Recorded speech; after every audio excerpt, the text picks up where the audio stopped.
Hey, what's going on everybody? It's your boy Lazarus here, back with another MLB video.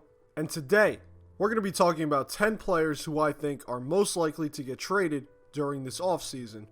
We're going to be going over why I think they might get traded and who they might get traded to.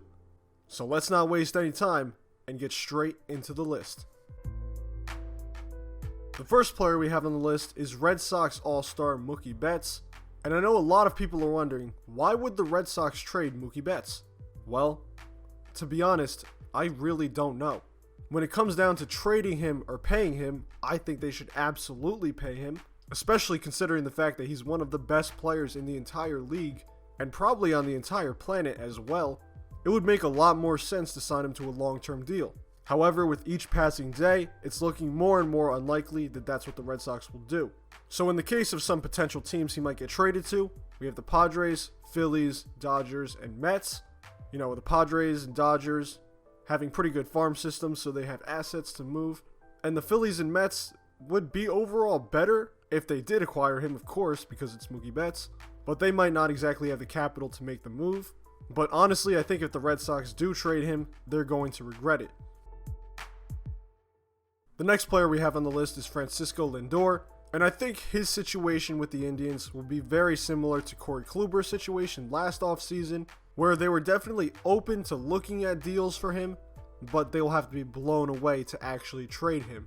So I think as it stands right now, a Francisco Lindor trade isn't the most likely, but someone could come along and offer them a lot to make it happen. And of course, it would have to be a lot, an absolutely huge haul for Cleveland, considering the fact that Lindor is one of the better players in baseball and he's still in his prime.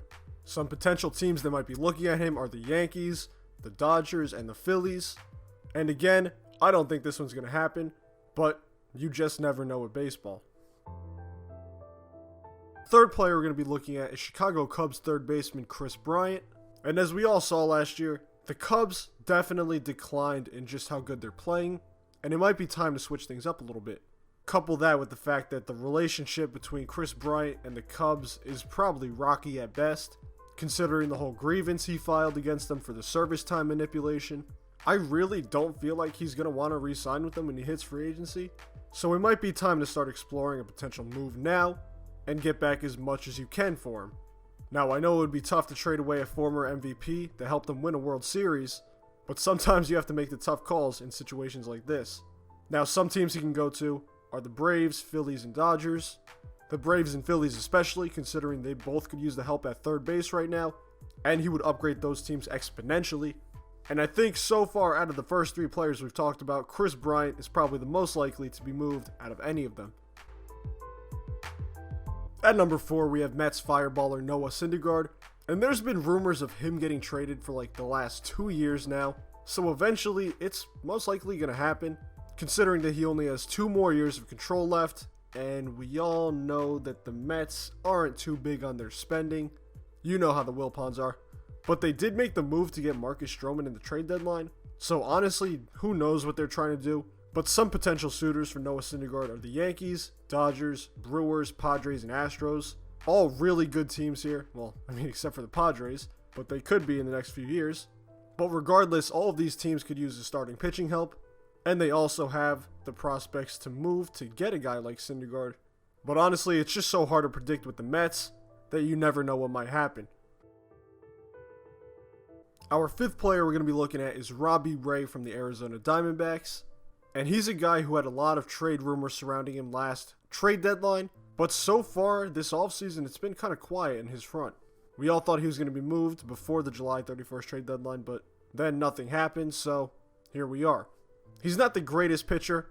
His stats are kind of just okay, but he is in the last year of his contract, which means he's either getting moved in the offseason or at the trade deadline if the Diamondbacks are out of the hunt. And I think he will definitely get moved. The most likely team would probably be the Yankees. He fits their profile. Hard-throwing left-handed pitcher.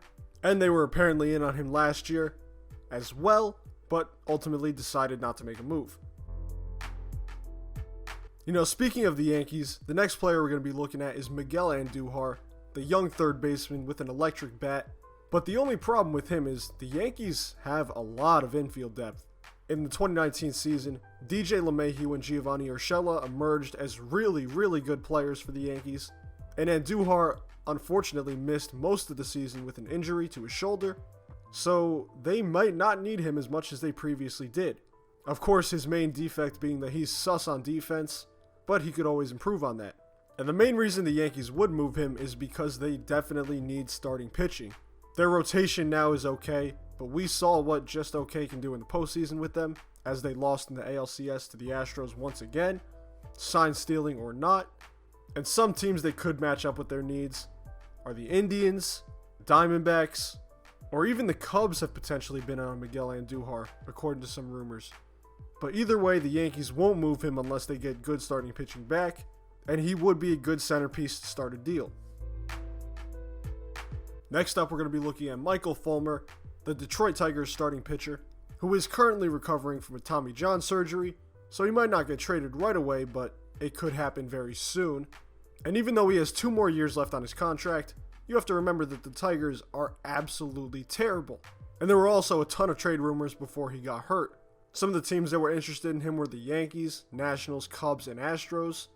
And even though he wasn't the greatest pitcher before his Tommy John surgery, he was still pretty good. And I think sometime soon, either when he's healthy or close to being healthy, he will be on the move to a better team, as the Tigers don't look like they will be competing within the next 2 years. At number 8, we have Ken Giles, the Toronto Blue Jays relief pitcher. And a fun fact about him is that he actually almost got traded to the New York Yankees before the trade deadline. However, the Yankees ended up backing out of the trade for reasons unknown. Most people think it was because of Giles' elbow injury, which was pretty recent at the time, but officially, we don't know why. The Blue Jays most likely aren't going to be competing next year, so they don't really need a good reliever like Giles, who turned himself around in Toronto, by the way. So him getting shipped off is pretty realistic. Now, as to what teams may want him, the Yankees could come back and inquire again. Red Sox definitely need the bullpen help, and the Twins, who won 100-something games last year, could also use bullpen help, as that was one of their weak points last year. And Giles is a guy I definitely see getting traded, just because the Blue Jays don't really need him for 2020. At number 9, we have another Cleveland Indian, and that is Corey Kluber, who I did mention before when talking about Francisco Lindor. And as I said before, there were rumors about Kluber getting moved all offseason last year, and I think the same situation is being applied. If the right offer comes along, Cleveland will pull the trigger. And although Corey Kluber had a weird 2019 with injuries and underperformance, he's still a really solid starting pitcher with great potential. Some teams I think he could be moved to are the Yankees, Dodgers, Padres, and Phillies. They all need starting pitching, and they all might be willing to take a flyer on Corey Kluber. Finally, the last player we're going to be looking at is Jeff Samardzija from the San Francisco Giants. And with the recent change in general manager, I think the Giants are going to be doing a lot of moving this offseason. And that's going to include getting rid of Jeff Samardzija's contract, because the Giants, right now, they're just not good. And Samardzija did actually bounce back decently last year, showing he could still be healthy and eat up some innings. And if you put him on a better team, he might actually pitch better too. Some potential suitors are the Phillies, Astros, and Nationals, as they could all use the starting pitching help, and might even see an increase in his production if he went to any of those 3 teams. Well guys, that's all I have for you today. If you enjoyed this video, be sure to leave a like and subscribe for more content. Let me know in the comment section below, what player do you think is going to get traded in this offseason?